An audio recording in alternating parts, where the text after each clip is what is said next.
যে জীৱনত যদি একমুখী লক্ষ্য থাকে ওৱান ডাইমেনশ্যনেল যিটো এইম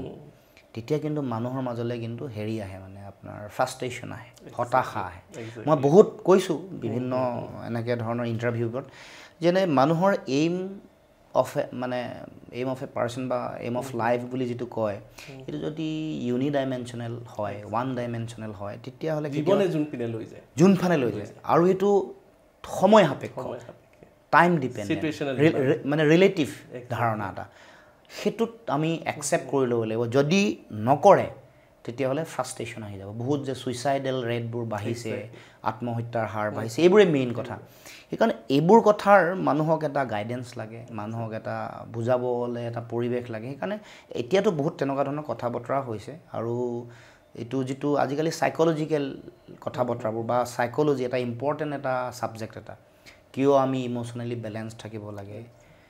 এইবোৰ স্পিৰিচুৱেল আপুনিতো জানে স্পিৰিচুৱেল ধাৰণা এইবোৰ যদি স্পিৰিচুৱেল বুলি ক'লেও এইটো এটা ধৰক এটা প্ৰমূল্যবোধৰ কথা কয় তাত মানে আধ্যাত্মিক চিন্তা মানেতো অকল কেৱল মাত্ৰ ভগৱান নহয় তাত মানৱীয় প্ৰমূল্যবোৰৰ কথা থাকে সেইকাৰণে ইয়াৰ লগত ইনকৰ্পৰেট কৰি লৈছে অকল IQ থাকিলেই নহ'ব